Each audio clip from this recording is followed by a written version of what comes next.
So our first news story is the UK ban on live exports for slaughter and fattening has finally become law. On the 20th of May 2024, a new ban on exporting live cows, sheep, goats, horses, and pigs for slaughter and fattening came into law in the UK as the Animal Welfare Livestock Exports Act 2024 received royal assent.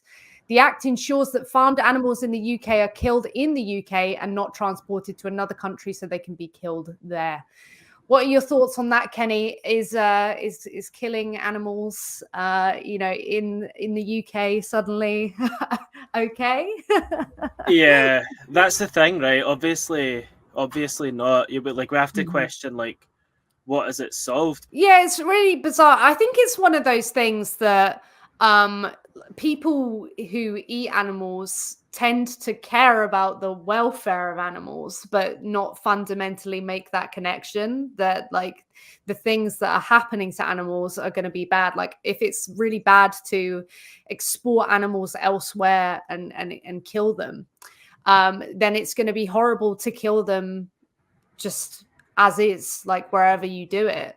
So I know that before I was vegan, I knew about live exports to a small degree, and I thought it was really horrible, like just shipping them off for long times, that not having food or water, and I thought that was really cruel.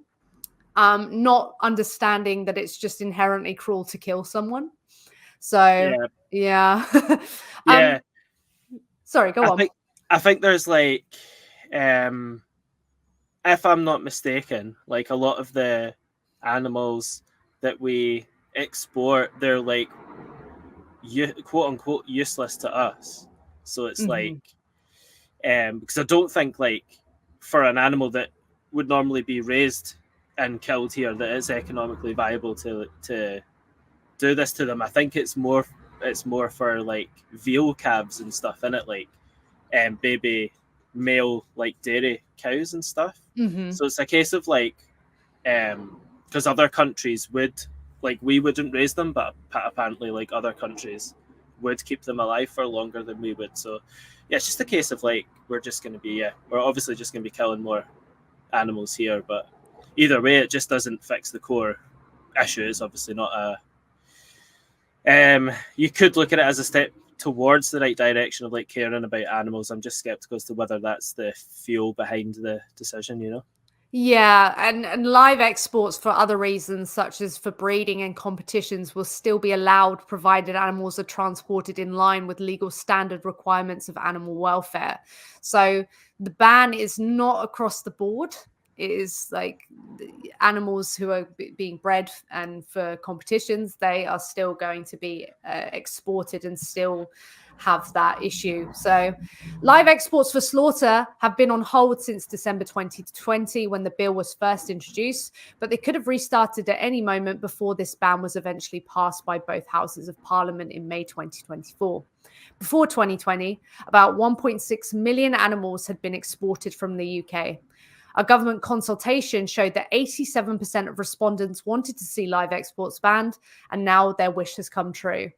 So a large proportion wanted the live exports to be banned, which is very confusing from the vegan perspective, Yeah. because yeah, it's like what is so bad about that if we're not also conceding that it's bad to exploit and kill animals in the first place? Yeah. Is there anything further, Kenny, or shall I continue? No, that's like just perfect how you put it, to be honest. Okay, thank you very much. For 29 years, Kent Action Against Live Exports and their supporters have demonstrated outside UK ports as live export shipments have been loaded onto vessels bound for Europe. Are members of the last friendly faces millions of animals will have seen before being exported. We are delighted that the law will finally ban this cruel trade and people of Kent will no longer need to stand up in opposition to it. Anna Judson, British Veterinary Association president, said, whilst it's positive to see a permanent ban on the live export of cattle, sheep, goats, pigs, and horses for slaughter and fattening coming into force today, there is still work to be done to ensure the welfare of the animals impacted. The new rule focuses on journey times and distance traveled. However, what is needed is a well-defined set of standards that ensure the welfare needs of the animals being transported are met during the whole journey, no matter the purpose of the travel. Now, of course, Kenny and I are going to take real issue with this statement from the British Veterinary Association, because they are talking fully about the welfare of the animals while they're in this position. And obviously our position is going to be that they shouldn't be in that position in the first place. This shouldn't be something that they're forced into. Yeah. What's fascinating is the language choice, Elle. What is needed is a well-defined set of standards. That's all that's needed. That's it. just that their journey, their trip to their imminent death is as enjoyable as possible for them. That's all that's needed. That's it. That's it. And then suddenly everything will be fine. Suddenly there won't be a problem. This is what is confusing to me with these kind of statements, is where is the line where it's then suddenly acceptable? Like, if you're going to like cut an animal's head off, shouldn't that be the problem? Or it's like, oh no, we made sure the knife was sharp. We made sure that they were like, cared for beforehand, whatever that might mean. It's like, where is that line, and what does that do to actually benefit the animal? I'm not sure. Yeah, the welfare needs of the animals, like part of their needs is like to not be Killed, used and killed before their time and stuff. So interesting. Very interesting article. Are you ready for the next one? Yeah, let's do it. Yeah, this is an intriguing one, because I wasn't really aware of the prevalence of this. I'd heard of goat yoga. But yeah, puppy yoga has actually been banned in Italy amid mistreatment concerns. The Ministry of Health of Italy has banned the use of puppies in yoga classes due to animal welfare concerns. Puppy yoga involves puppies being around the yoga room, sometimes freely or sometimes involved in certain poses. But investigations have exposed several problems. Now, we see this across the board, don't we, Kenny? That as soon as you start involving animals in things, there seems to be several problems that get exposed. It's almost like the best interest of the animal is not being considered when we try and involve them forcibly in these things. What do you think? Well, what I'm thinking already again is animal welfare concerns. It's like, so as if, well, I'm sure we're about to find out, but like as if like what's happening to them while they're being forced to be part of a yoga class is just because their welfare in that situation isn't like up to scratch. It's not because it's wrong to take puppies away from where they should be with their mother and family or whatever, and put them in a situation where they're in a yoga class, which is just already wrong. Like they're just puppies, like leave them alone. But so why is it an animal welfare concern and not just a concern about their rights to not be forced to be part of yoga classes? Like, let's find out, I guess. Yeah, exactly. In consequence, the ministry placed the use of animals for yoga as well as other exercise classes under the Animal Assisted Interventions Act, meaning they are considered animal assisted therapy animals and therefore only adult dogs are allowed. The animal rights charity LNDC, National League for the Defense of Dogs, pointed out that the puppies were taken from breeders for a few hours and then returned. They filed a complaint with the health ministry saying that dogs were often transported in small boxes or even plastic bags and were not given food or water for several hours before to prevent them from defecating or urinating in the room. So we see there an example of, we don't want to inconvenience the people, so let's inconvenience and take away from the needs of the animal, which really just shows that they are being used as a commodity. Their interests are not, being considered. It's not something that's yoga for the benefit of the puppy. It's something that's being seen as, oh, this has got to benefit the people. They've got to, have a good experience. The dog, the puppy can't be doing what they would naturally do, which is probably defecate when they need to. And that bit about being transported in small boxes or even plastic bags, just Yeah. no consideration. You wouldn't even think of it, would you? Nah, it is absolutely insane. It's yeah.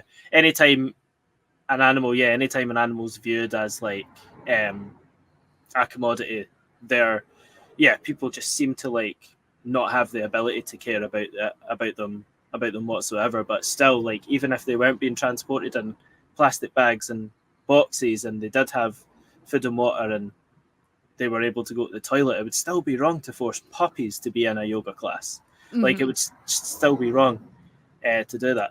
You know. Absolutely.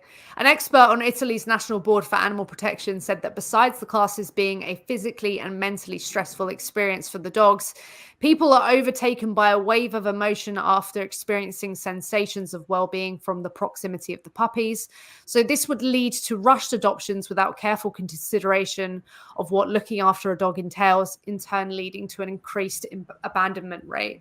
And we see that already. There's so much dog coverage and puppy coverage on like social media that there's already this kind of idea that people really get dog broody. They really want to have dogs without that understanding that they have a baby for life, essentially, until that dog is no longer with us. They have to look after their needs 24/7. So you don't really want to be creating environments where people think, oh no, that'll be fine, and they have a mishap in their judgment of what they could actually provide for another being. Yeah. So that's important.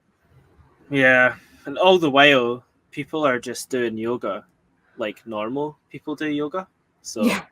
without the puppies. Yeah, you can you can do yoga without including puppies or other animals we see, like there's goat yoga Yeah. and Yeah. Puppy yoga is a growing trend in several countries. Recently, the animal protection group Husky Rescue Ireland raised concerns over a new puppy yoga trend that has arrived in Ireland and says they are worried about the welfare of the dogs.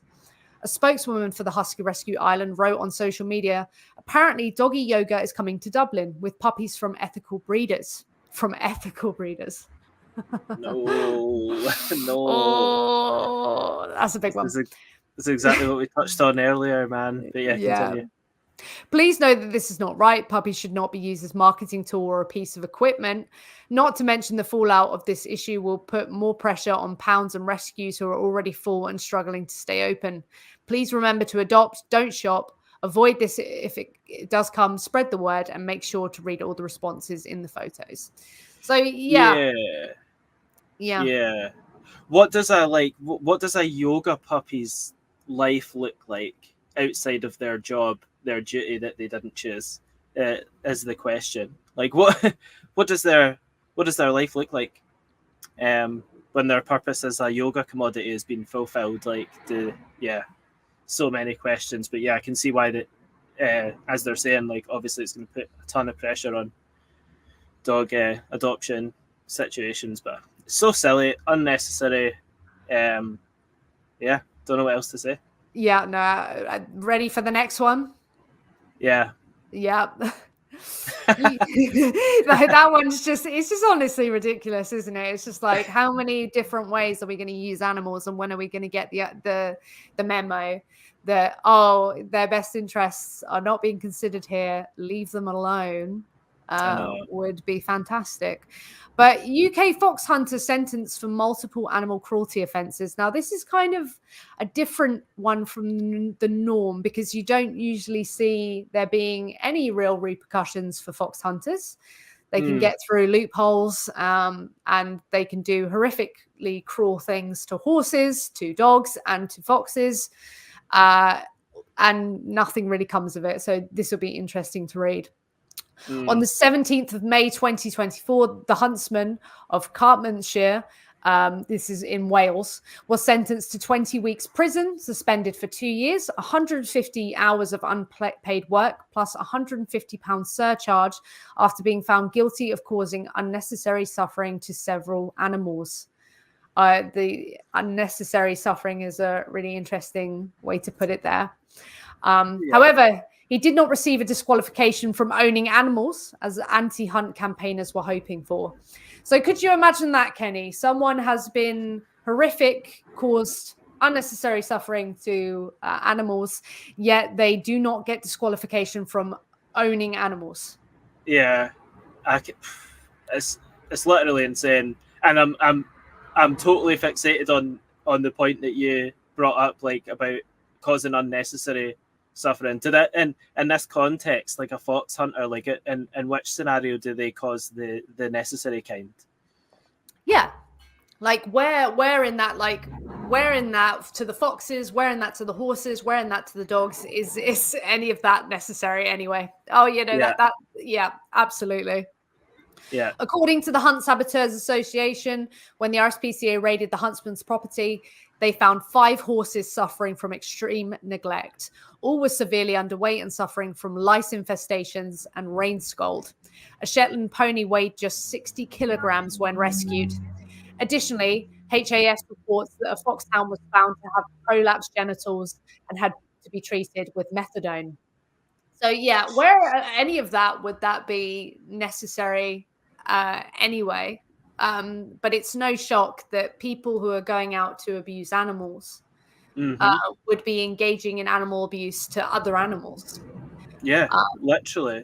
It's the exact same thing as the like puppy thing again, like because the animals that he's like using, um, yeah, like he doesn't see them as worthy of moral consideration.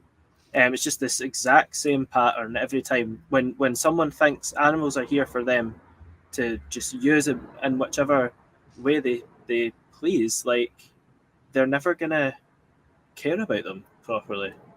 No, absolutely. In September 2023, the HSA broke the news that the farmer's hunt had folded. Since then, there have been persistent rumors that the hunt would reform if the huntsman was acquitted, but now the chances of that happening are slim. A South Wales Hunt Saboteur spokesperson commented, "We weren't surprised when he was convicted of animal cruelty. We've seen his callous disregard for animal welfare while sabbing and his now defunct hunt. We're relieved that his hunt has now folded." So that's fantastic to see that the hunt will not go on as a Mm, result of. And this is the thing: if there were more consequences to people hunting animals, which isn't technically legal in the first place. It's more of a confusing legal loophole that they can go through. yeah. Um, it's something to do with trail hunting. If they're following a trail, they can get away with it. Like if there were more consequences, this wouldn't just happen. This happens out in broad daylight. It's something that's really appreciated by a small member of the community, but it wouldn't happen if there were more convictions for such a thing, and we'd see more of these hunts groups actually folding. Yeah. It's fascinating as well, though, because you would expect that he would care about the horses because he's using the horses to do the horrible thing that he does. You'd think like maybe he'd have some sort of like dissonance where he thinks the horses matter and like he maybe even loves the horses, but just foxes don't matter. Like you know what people are like. Yeah, But he clearly just like doesn't think any of them matter. Like, yeah, just the details of like the condition of the horses that he had. It's just crazy to me. But yeah, it shouldn't be surprising because he deliberately abuses and kills animals deliberately. So absolutely. And fox hunting in South Wales is currently in decline, with several hunts closing one after another. The farmers' hunt closed earlier in 2023, and just a few months before the miners' hunt changed to become a bloodhound pack, chasing a human runner with bloodhounds instead of a fox, and with foxhounds under the cover of a false alibi of trail hunting. So that's interesting to see a decline in South Wales specifically. So hopefully that's to follow with the rest of the UK, because it's just absolutely ridiculous that this is a thing that happens in the first place. yeah, I don't know if they have some sort of because I know a lot of the time there's the excuses that they're like they're pests and vermin and overpopulated and all this stuff. Like I don't know if that's the case at all with their excuse for hunting foxes, but what I'm trying to allude to is that like if all these things are banned, like are we as a country going to leave foxes alone, or are they going to like kill them in some controlled way because of some other excuse. I don't know, but we'll see how it unfolds, I suppose, over time. Absolutely. Ready for the next one? Yeah. New poll shows most people in European bullfighting countries want bullfighting banned. Now, this is very interesting to see because bullfighting has been popular for a very long time. The excuse of it continuing is that it is popular.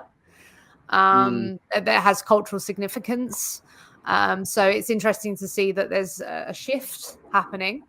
According to a new survey commissioned by the Dutch organisation CAS International and published in May 2024, the majority of people in Spain, France, and Portugal, the 3 European countries that still have a bullfighting industry, are against bullfighting and think this harmful tradition should be banned because it causes too much suffering to bulls. So the survey was conducted in IPSOS I&O Public on behalf of CAS and found that among 7,500 people, around 2,500 in each country, a great majority of the inhabitants of the 3 European countries where bullfighting still takes place think that public money should not be spent to support bullfighting and that the European Union should protect the welfare of animals within cultural traditions. And that's something to note, that public money does actually go towards bullfighting. And That's fascinating, isn't it? Yeah, it's fascinating. It's seen as something of such cultural significance that they want to put money towards it. And that's horrific for, vegans who are within those countries, feeling like, oh, is my money going towards something that's so horrific for animals? And it's interesting to see that it's another one of these things where people are seeing that it's causing a lot of suffering to an individual. So like maybe they don't think it's bad that the bull gets killed, but they think it's bad, that for anyone, won't go into too graphic detail, but for anyone who's seen bullfighting, it is something that goes on for an extended period of time. And yeah, it is horrific. There is that extra cruelty involved. But it'd be interesting to see if they would be against something where they're just being killed, like the animal agriculture industry. Yeah, it just seems to be consistently the case for people. However, you could spin it as a positive that like most people actually think that animals are at least worth like moral consideration. It's something, as something. The results show that 77% of all respondents believe that bullfighting causes too much suffering to bulls. 14% are neutral, and 6% disagree with that statement. So there's a small minority of people who actually disagree that it causes too much suffering. Right. Which I'd be interested to see those 6% and talk to them and be like, why? Well, I thought it was interesting. I think the language again is interesting, even with the majority as well. It's like the majority think that this is just a little bit too much unnecessary suffering, though. Like, yeah, arguably, like all unnecessary harm, use, exploitation, suffering caused to someone is too much. All of it is. It's just interesting that they're like, oh, this is this is actually just too much unnecessary. too much cruelty, too much. 58% of all respondents agree that bullfighting should be banned. So that is still a majority believing that it should be banned. And a majority of 67% of all respondents do not agree with spending public money to support bullfighting. And 65% of all respondents agree that children should be prohibited from attending bullfights. 19% are neutral about it, and 12% disagree with the statement. Wow. So that's interesting to see it across the spread. That it's more about like the unnecessary suffering. The one that comes second is spending public money, which I think people are always going to be a bit funny about anyway, because that is technically their money. And then a lesser proportion, but still a majority, believe that it should be banned. So yeah. Well, yeah, I guess like forgetting to even really say this out loud, like it looks like bullfighting will come to an end then. Like Yes. that's what it looks like, right? So that's great. That's great if that finally stops. Yeah. And yeah, if you want to see it, we've linked these articles in the description down below. So you'll see this one. It's the final one. And it might be interesting to open up this infographic because that like lays out all of the statistics more Mm. evenly.